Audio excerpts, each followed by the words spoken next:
How should a husband and wife manage having opposite sex drives? Does it make a difference if one partner's lack of sex drive is from a medical condition? Well, let me take the first part. Paul addresses this pretty directly in 1 Corinthians 7, in the first paragraph of that chapter, when he says to the Christian husband and wife, do not withhold from each other, sometimes translated, your conjugal rights, which means sexual intercourse. Do not withhold that. Does not the wife's body belong to the husband? Does not the husband's body belong to the wife? Now, those are radical and dangerous statements. To say that your body is mine. What balances it is she says the same thing. And I don't want your body on my body. I mean, so this is what that text says is compete with each other about how to bring the other person joy, to maximize the other person's gladness, satisfaction. Now, that does not solve the problems, but it gives you an orientation that is so wholesome and so helpful. Because it doesn't solve the problems because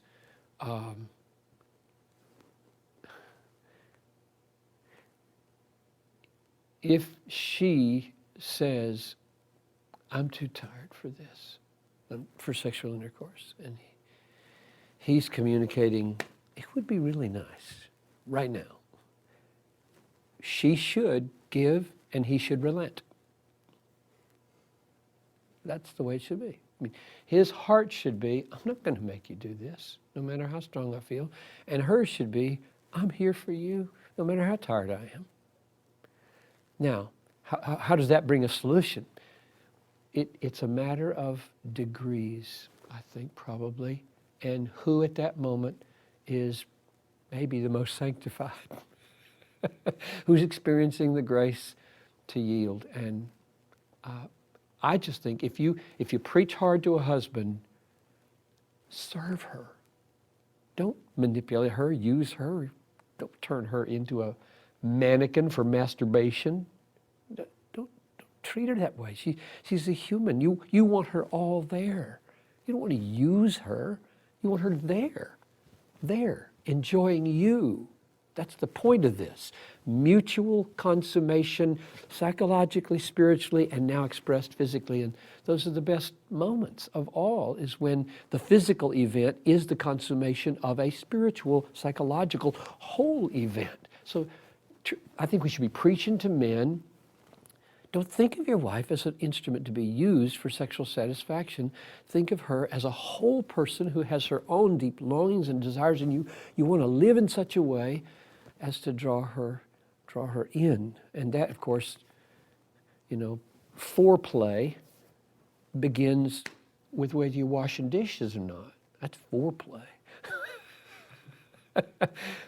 If you help her wash the dishes after supper, if you help her clean up, if you serve this woman, this is about sex, right? This is because if you just, she's made a nice supper, you finish it, you go plop yourself on the couch, watch TV for 3 hours, get red hot sexually because you're watching 50 sexually connoted, whatever the word is, advertisements, and then it's 10:30, say, I'm ready.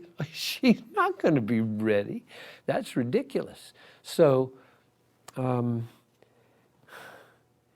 I getting at this? Probably not. How should a husband and wife manage having opposite sex drives? What I'm saying is they manage it by loving each other like they love themselves, and by not being demanding, but by each trying to serve the other. And they meet somewhere in the middle in a way that both of them perceive the other wants the good of the other. Neither feels used by the other. And the wife, I'm going to use her because it's more typical that a wife has less desire for sex than a husband, though that's not universally true. She will want to accommodate his stronger desires, and he will want to not give the impression that she's only there for sexual satisfaction. And they'll find a way in the middle as Christ gives them grace and humility. This last part of the question, does it make a difference if one partner's lack of sex drive is from a medical condition? Well, I'm sure it makes a difference. And I think what the man or the woman would want to do is to come alongside the one who's got the medical condition and empathize and say, what's it like? And then work at it. I mean, I know a couple that sexual intercourse is painful for her for whatever reason, and it's not clear whether the reason is entirely physical or whether there are psychological components. I know another situation, this ended in divorce, and I did the marriage, and I was just heartbroken. It's a long time ago. Nobody about them knows who this is anymore. Where as soon as they got married, it emerged that she thought sex was filthy. Her mother had drilled into her. She had seen it in the parents' relationship. To have sex is to do a dirty thing. And therefore, she was constantly pulling away, and felt like his desires were unclean desires. And that never got fixed. They broke up. No matter, I couldn't provide the help that they needed. She was deeply, deeply wrong about that, and deeply wounded by her background and maybe other things. So I know that physical and psychological things, not just different sex drive in an ordinary way, do make things extremely difficult, and I would say it calls for a lot of patient, loving care so that the person who's got the condition feels understood, feels listened to, so that you're not just saying, get yourself fixed because that's what marriage is supposed to be, but rather coming alongside, doing whatever medically, psychologically can be done in order to find a pattern that's workable. There aren't any ideal sexual experiences in the world, I don't think.